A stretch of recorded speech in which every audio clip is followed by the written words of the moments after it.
Leta Zunze Ubumwe za Amerika nicyo gihugu cya mbere mu isi gishora akayabo mu gisirikare cyacyo, agera kuri trillion imwe yose y'amadolari y'abanyamerika. Niyo ngengo y'imari ya buri mwaka ku gisirikare cya Leta Zunze Ubumwe za Amerika. Aya ni kimwe cya gatatu cy'umusaruro mbumbe wa Afurika yose nk'ibihugu 54 byiteranyirije hamwe. Kugira ngo byumve neza, umugabane wa Afurika winjiza agera kuri trillion 3 buri mwaka. Umutekano. Mu bihugu byose byo mu isi, umutekano ni ikintu gisaba ikiguzi gihambaye kurusha ibindi, kubera yuko na bya bihugu byitwa ko bikennye biba bishora za miliyari nyinshi z'amadolari y'abanyamerika mu bikorwa bitandukanye by'umutekano, cyane cyane bya gisirikare. Waba uzi se indege z'intambara zitwa iz'indwanyi, fighter jets?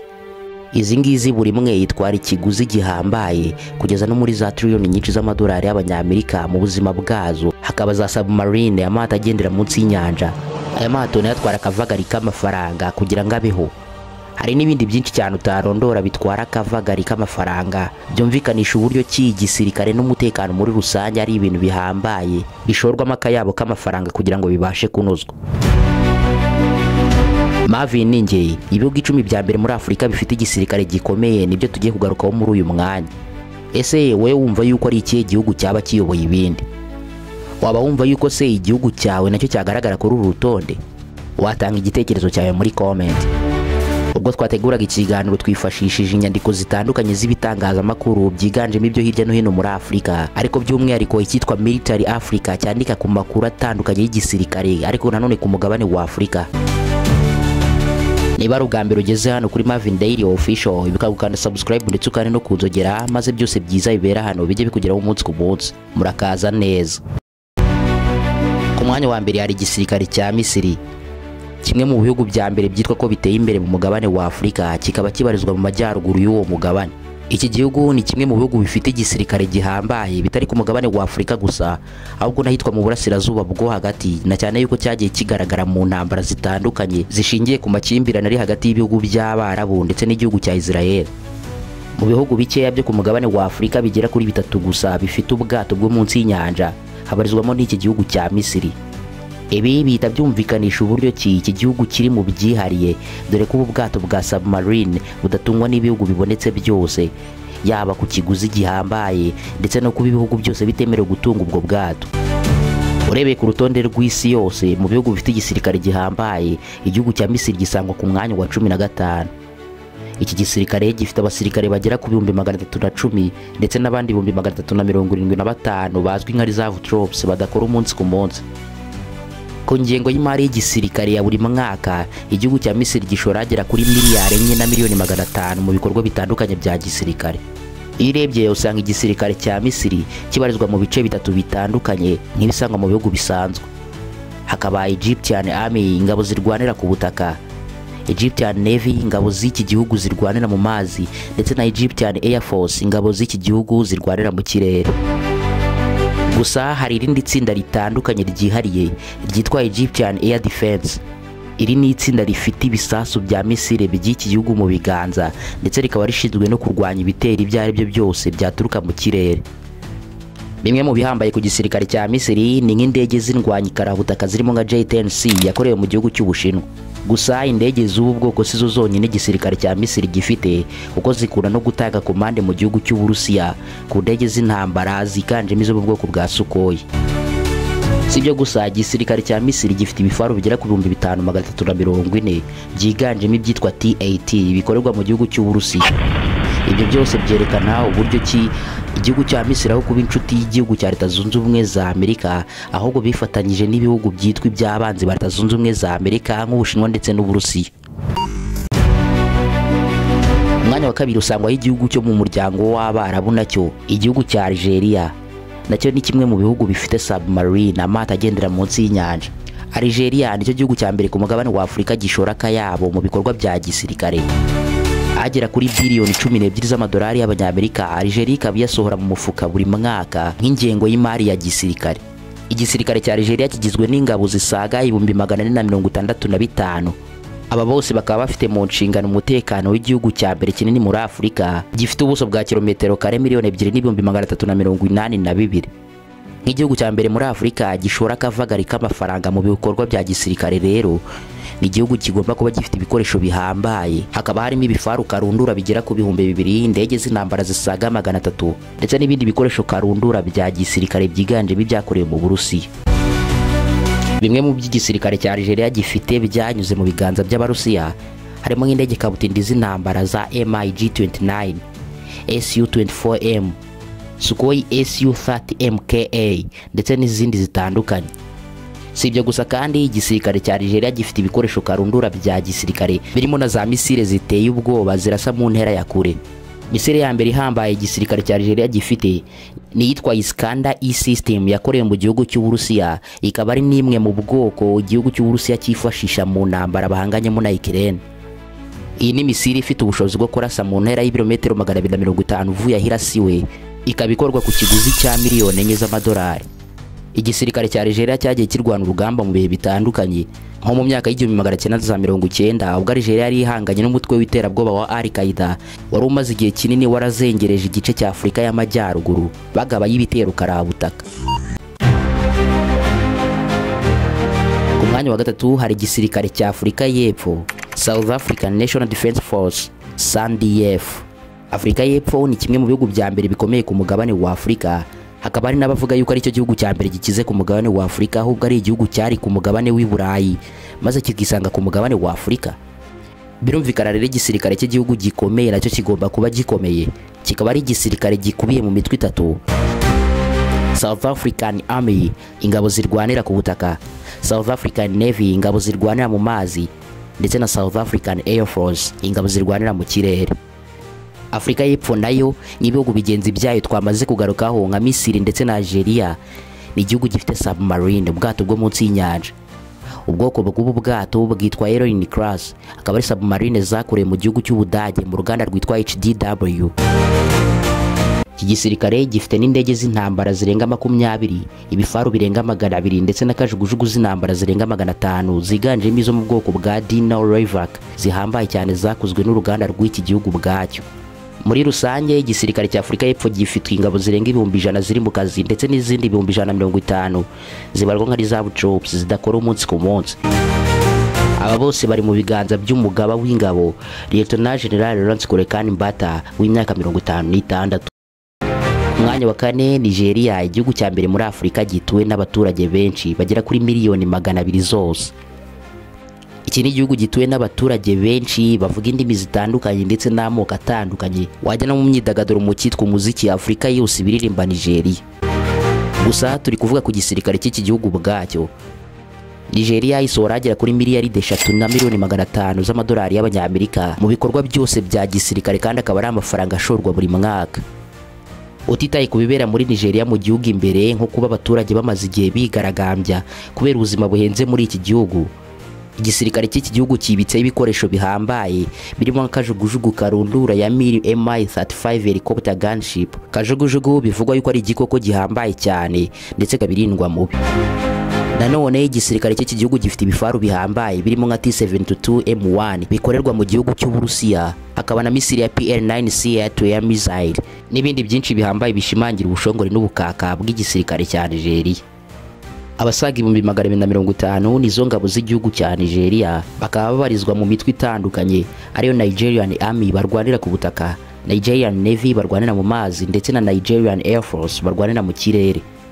Ni kenshi ingabo za Nigeria zagaragaye mu bikorwa bitandukanye by'urugamba, ariko urugamba rwo kubungabunga amahoro mu bihugu bitandukanye byo hirya no hino mu mugabane wa Afurika, ndetse igisirikare cy'iki gihugu kikaba kizwi ku cyitwa Operation Lafia Dole, akaba ari urugamba barwaniye mu gukumira umutwe w'iterabwoba uzwi nka Boko Haram, bakaba barakunze kugaba ibitero bitandukanye muri Nigeria.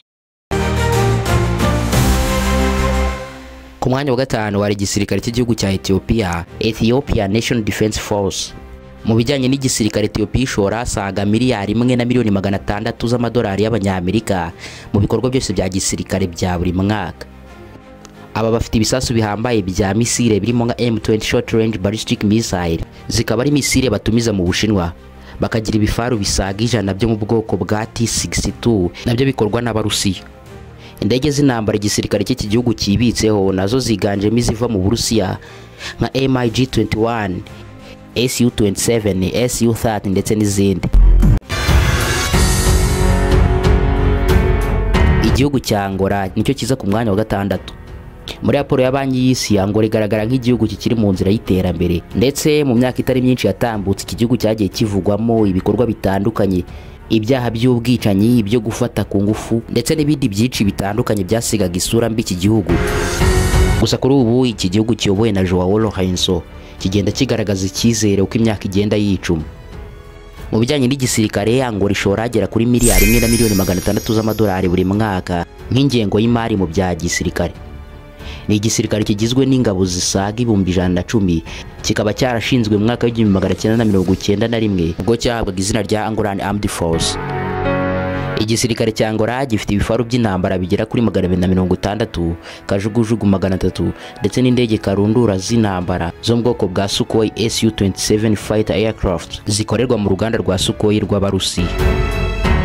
Ibaze ko Angola ari kimwe mu bihugu bike muri Afurika bifite satellite mu isanzure, bakaba barayoherejeyo mu Kuboza mu mwaka wa 2017.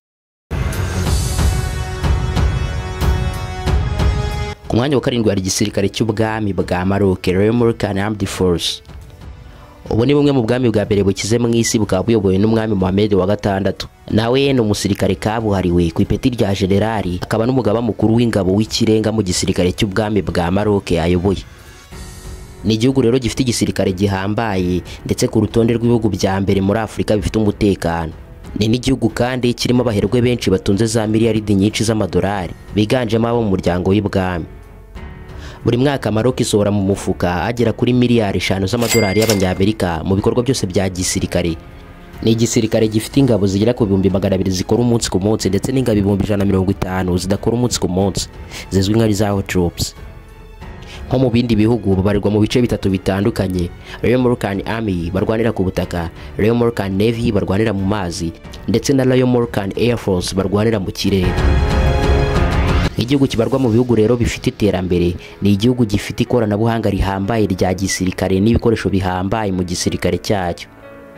Ubwami bwa Maroc bufite ibifaru by'urugamba bisaga 650, indege kabutindi z'indwanyi ziganjemo nk'iza F-16 z'abanyamerika, Mirage F1 y'abafaransa, ndetse n'akajugujugu zisaga 400 zirimo izo mu bwoko bwa Apache 24AH-64E, ndetse n'ibisasu karundura byo mu bwoko bwa misile nabyo bitunzwe n'igisirikare cya Maroc.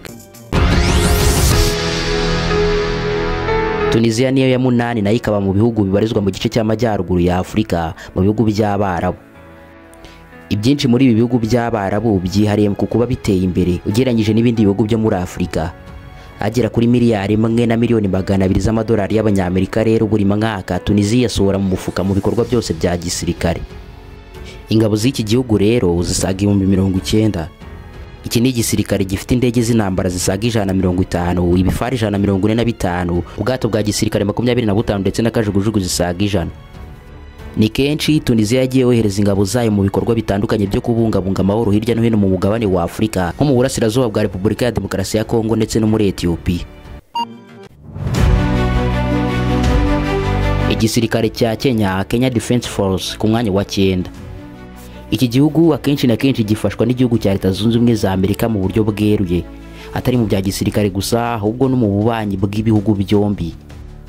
Uribuka neza ko mu minsi ya vuba Perezida wa Kenya William Ruto yagira uruzinduko rukomeye muri Leta Zunze Ubumwe za Amerika kugira n'ibiganiro birambuye na Perezida wa Leta Zunze Ubumwe za Amerika Joe Biden. Ni inkuru yavuzwe cyane mu itangazamakuru ku bucuti bwa Kenya na Leta Zunze Ubumwe za Amerika. No mu gisirikare umunsi ku munsi Leta Zunze Ubumwe za Amerika zitera inkunga Kenya. Buri mwaka Kenya ishora asaga miliyari 2 z'amadolari nk'ingengo y'imari ya gisirikare. Kikaba ari igihugu gifite ingabo zisaga 30,000. Mu bubiko Kenya ifite indege z'intambara zizwi inshingano yo gukumira zigera kuri 17, kajugujugu 90, ibifaru byo mu bwoko bwa Vikers bigera ku 110 ndetse n'ibindi byinshi bishimangira ubushongore n'ubukaka bw'igisirikare cya Kenya ku bufatanye na Leta Zunze Ubumwe za Amerika. Iki gisirikare cyarwanye intambara zitandukanye zirimo nk'iy'urugamba rwo guhashya ibyihebe bya Al-Shabaab byo muri Somalia bikunze kugaba ibitero bitandukanye mu gihugu cya Kenya.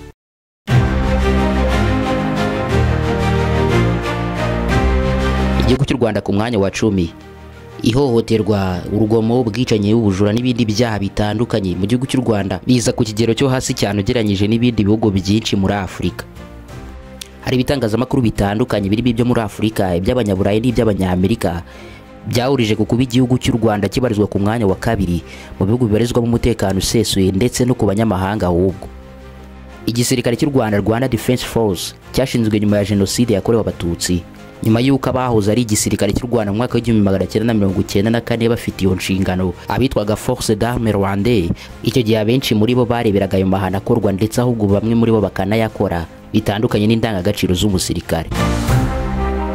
Nibwo ingabo zitwaga RPF Inkotanyi zaje zibohora u Rwanda. Kuva rero mwaka w'1995 ubwo u Rwanda rwiyubakaga akantu ku kandi ruhereye ku busa, n'igisirikare cyatangiye kwiyubaka ubwo, ariko haherewe kuri bamwe mu ngabo zabohoye u Rwanda. Ubu ku munsi wa none nyuma y'imyaka igera kuri 30 igisirikare cy'u Rwanda gihagaze neza ndetse kibarizwa mu bikorwa bitandukanye byiza byo kugira uruhare rukomeye rwo kubungabunga amahoro hirya no hino muri Afurika, mu bihugu nka Mozambique, ahitwa Cabo Delgado, Repubulika ya Centrafrica, Sudani y'Epfo ndetse n'ahandi.